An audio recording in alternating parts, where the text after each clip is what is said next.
Title. Bitter truths beneath the surface. Part 1. The breaking point. I always believed in the sanctity of honesty.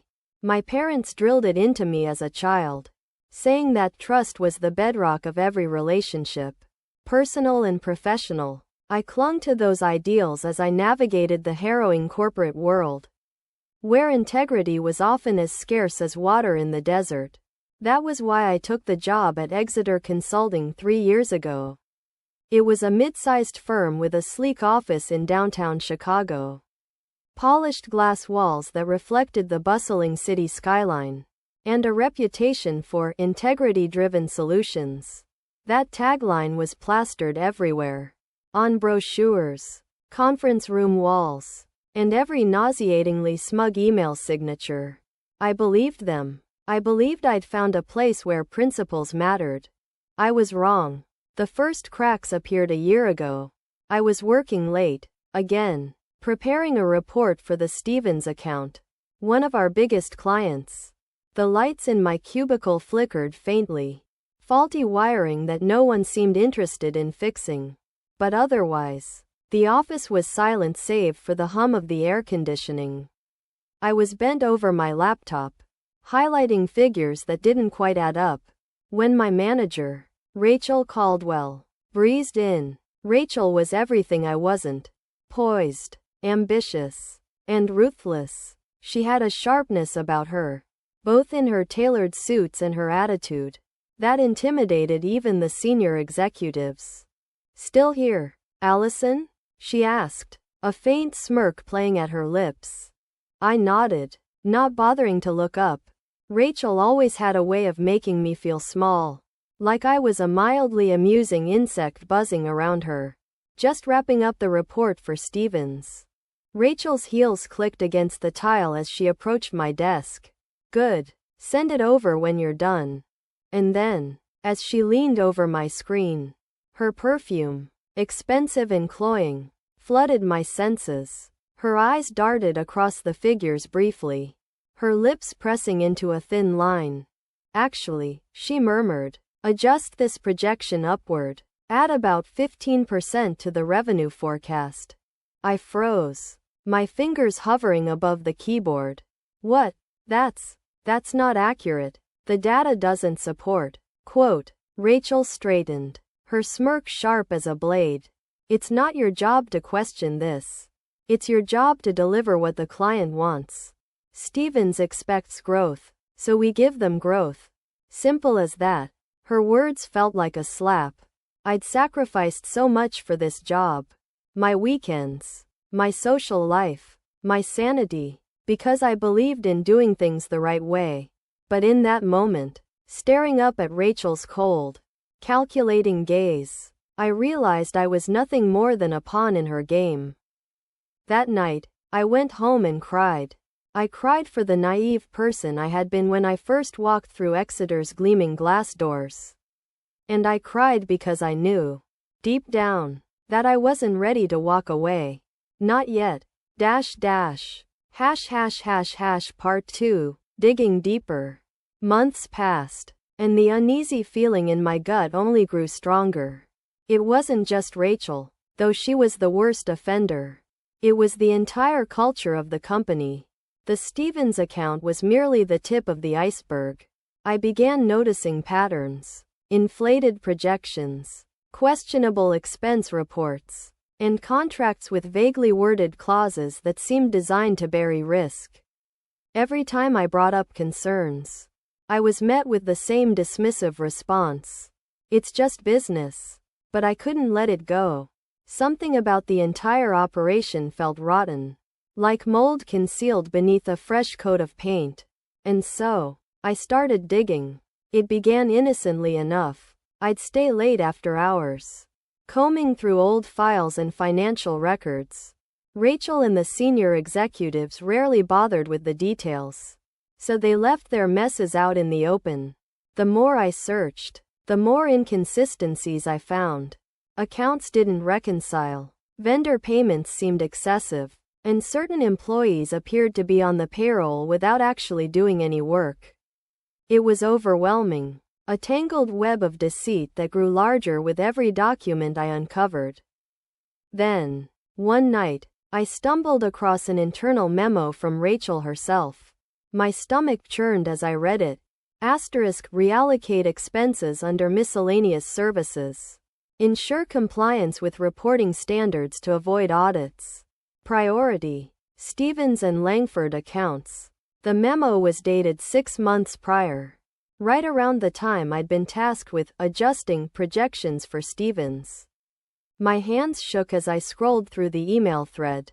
Attached were invoices for shell companies, fake entities Exeter had created to funnel money into executive pockets. The implications were staggering. Part 3, the decision. I knew I couldn't stay silent. The discovery gnawed at me, keeping me awake long after midnight. Every time I closed my eyes, I pictured Rachel's smug expression, the executives laughing in their glass-walled offices, the clients duped into believing Exeter was trustworthy. I couldn't let them get away with it. But the question was, how?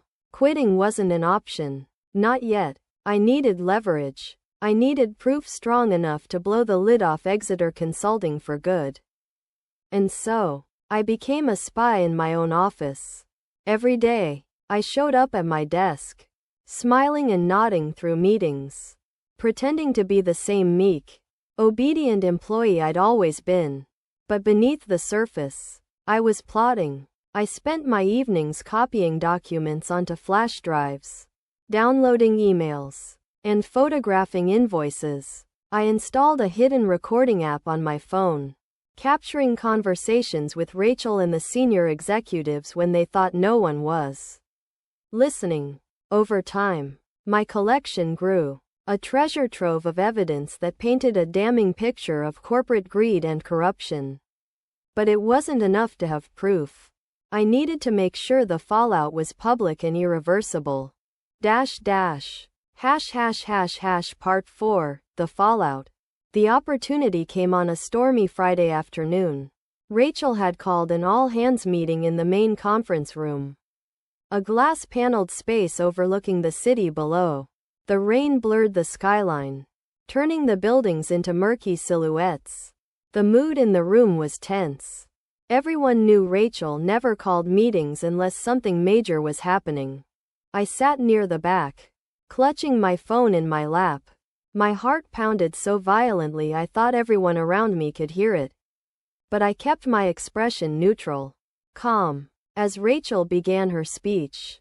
As most of you know, Exeter Consulting has been a leader in our industry for years, she began, her tone dripping with artificial sweetness. We've built our reputation on integrity, innovation, and unparalleled client satisfaction. I wanted to laugh, or scream, or both. Rachel continued, her voice rising with faux enthusiasm. Next quarter, we'll be finalizing plans to expand our operations overseas. This is a huge step forward for us, and I expect everyone to. Quote, is that before or after the audit? I asked, cutting her off. The room fell silent. All heads turned toward me, their expressions ranging from confusion to barely restrained horror. Rachel's gaze narrowed into laser-focused fury. What are you talking about, Allison? Quote, I rose from my seat, gripping my phone tightly. You know what I'm talking about, Rachel. Those shell companies you created. The fake invoices. The reallocated expenses. Should I go on? Quote, murmurs rippled through the room. Rachel's face paled, then flushed crimson. I don't know where you're getting this nonsense. Quote, I clicked my phone, projecting a series of incriminating documents onto the conference room's screen. Emails, invoices, memos. It was all there, laid bare for everyone to see. Gasps filled the room as my colleagues absorbed the truth. The sound was deafening, but all I could focus on was Rachel's expression. Disbelief, rage, and an undercurrent of panic. You stole these, she hissed, her voice low and venomous. No, I said calmly. I uncovered the truth, and I've already sent it to the SEC, the IRS, and every major news outlet in Chicago. Rachel's composure shattered. Her voice erupted into a furious tirade, accusing me of betrayal, theft, and everything in between. But it didn't matter. The damage was done. By the end of the day, Exeter's name was splashed across every news channel, its dirty secrets exposed for the world to see. Part 5, The Aftermath. Rachel was fired within the week. Several executives resigned, though not before being dragged into ongoing investigations. The Stevens account dropped Exeter immediately, and the firm's stock plummeted overnight. For days, I watched the chaos unfold, feeling a strange mix of satisfaction and sorrow. I hadn't wanted things to end this way. I'd wanted Exeter to be the company I once believed in. But sometimes, the only way to cleanse rot is to burn everything down. As for me, I handed in my resignation shortly after. I knew I couldn't stay, not with the memories of betrayal lingering in every corner of the office. But I didn't leave empty-handed. The whistleblower payout was enough to give me a fresh start, far away from the corporate nightmare I'd endured.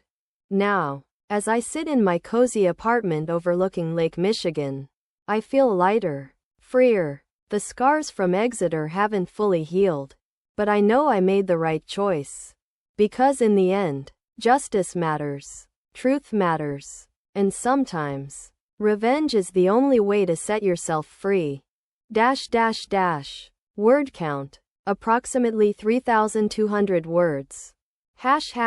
Bitter truths beneath the surface. Expanded version. Part 5, The Aftermath. Expanded. Rachel was fired within the week. The image of her being escorted out of the office by security was something I would carry with me for years. A poetic moment of karma that embodied her downfall. Her pristine charcoal gray blazer, which had always screamed authority, looked rumpled as if the weight of her lies had suddenly become tangible. She clutched her laptop bag tightly, her once confident stride reduced to hesitant steps.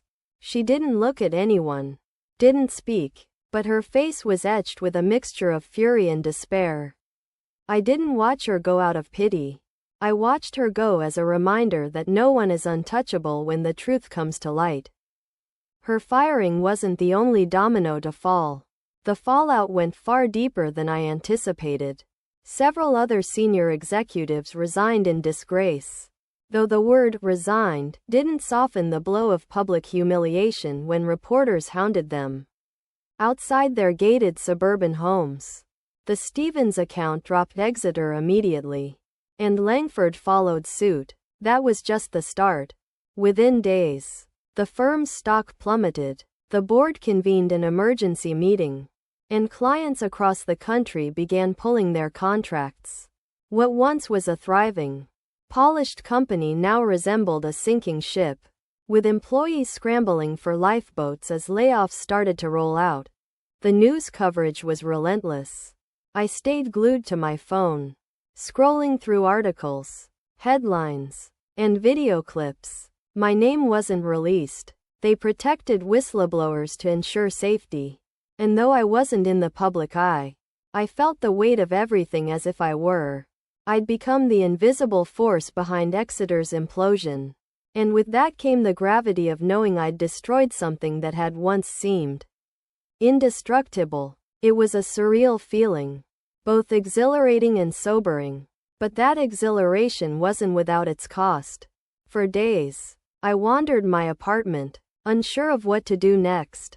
On the one hand, I had achieved everything I'd set out to do: expose the corruption, hold the guilty accountable, and cleanse the rot from the system. But revenge is never as clean as the movies make it out to be. Watching Exeter burn didn't immediately heal the damage they'd inflicted on me. The sleepless nights, the anxiety, the years of sacrificing my personal life for a job built on lies. There was a hollow ache deep inside me, as if some part of me had been burned along with the company itself. Part 6, The Confrontation. It was a week after the collapse when Rachel came knocking. I was sitting on my balcony, nursing a cup of chamomile tea as the September wind brushed against my face. When I heard the knock, 3 sharp raps, each one louder than the last, my stomach tensed. No one came by unannounced. I wasn't exactly the kind of person who had a revolving door of visitors. For a moment, I considered ignoring it, but something told me to go see who it was. I opened the door to find Rachel standing there, her once pristine makeup smudged and her dark hair frazzled. She looked like a shadow of the woman I'd worked under for years. As though the weight of everything had aged her overnight, she wore a beige trench coat over her suit, but it did little to conceal the tired slump of her shoulders. I didn't invite her in. "What are you doing here?" I asked, my voice sharp. Her lips pressed into a thin line, and for a moment, I thought she'd crumble right there on my doorstep. "I needed to talk to you," she said finally, her tone flat, almost lifeless. I crossed my arms, leaning against the doorframe. "You have some nerve showing up here after everything that's happened." Rachel inhaled deeply, her gaze flicking toward the hallway of my apartment building before settling back on me. "I didn't come here to fight, Allison. I came here to try to understand why you did what you did." Her words hit me like a brick. I stared at her, trying to reconcile the audacity of her statement with the broken look in her eyes. "You want to know why?" I said slowly, my voice shaking with restrained anger. "You lied to me. You lied to everyone in that office. You manipulated data, siphoned money, and created fake transactions that hurt people. This wasn't just about me, Rachel. It was bigger than me. You exploited the trust of your employees, your clients, and everyone who believed in Exeter. That's why." She flinched, as though my words had physically struck her. Her lips parted, then closed again, like she wanted to argue but didn't have the strength. It wasn't supposed to go this far," she murmured, barely audible. I scoffed. "That's exactly the problem. You thought you could get away with it because people like you always do. Well, not this time." Rachel stared at me for what felt like an eternity, her eyes glistening. Then, without another word, she turned and walked away. I watched her leave, feeling an odd mix of relief and unease. Deep down, I knew that whatever closure I'd sought wouldn't come from her. It would have to come from within. Part 7, The Revenge Payoff. The whistleblower payout I received was substantial, more than enough to start fresh. To my surprise, the SEC and a couple of activist groups reached out, thanking me for bringing Exeter's corruption to light. They promised that investigations were ongoing and that reforms were being discussed as part of Exeter's penalties. Knowing that my actions had sparked tangible change gave me a sense of pride I hadn't felt in years. It was validation, proof that my sacrifices had been worth it. But it wasn't just external rewards that mattered. It was internal growth. Slowly, I began to rebuild my life. Piece by piece, I started volunteering at nonprofits dedicated to ethical business practices and teaching young professionals how to navigate corporate pitfalls. I spent weekends reconnecting with friends I'd neglected during my time at Exeter, rediscovering the joy of laughter and camaraderie. Still, there were moments, quiet, reflective moments, where the ghost of Exeter lingered. I'd sometimes wake in the middle of the night, heart racing as if I were still hiding flash drives and emails. It was a kind of residual trauma, I suppose, the kind that doesn't fade easily. But each time those memories surfaced, I reminded myself of the truth. I'd stood up to the darkness and forced it into the light. That mattered. Part 8, Moving Forward. One afternoon, months after the fallout, I received an unexpected email. It was from a firm in Denver, offering me a position in their corporate ethics division. They had seen my name cited in articles about the Exeter scandal and wanted me to lead their efforts to promote transparency. Their message was heartfelt, genuine, and refreshing, a stark contrast to the hollow promises I'd once heard at Exeter. I hesitated before replying. Starting over was daunting, and part of me feared stepping back into the corporate world after everything I'd been through. But perhaps this was the universe's way of showing me that not all companies operated in shades of gray. Perhaps it was time to trust again. I accepted the offer. As I packed my belongings for the move, I glanced at the flash drives and documents I'd kept as mementos of the battle I'd fought. For a moment, I considered throwing them away, clearing out the pain of the past. But I couldn't bring myself to do it. Those items weren't just evidence of corruption. They were evidence of my strength, my courage, my refusal to stand by and let injustice thrive. And so, I tucked them into a small box, sealing them away, not as wounds but as reminders of what I'd overcome. Epilogue. The Denver firm was everything Exeter pretended to be: ethical, transparent, and genuinely driven by the desire to make a difference. For the first time in years, I felt like I belonged. My colleagues treated me with respect. My work had meaning, and the weight that had burdened me for so long began to lift. As I walked into my new office, with its wide windows and view of the Rockies, I felt a sense of peace I hadn't known in years. Revenge had been sweet, but redemption was sweeter. And though the battle had been hard fought, I knew I'd come out stronger on the other side. Word count. Approximately 2,289 words.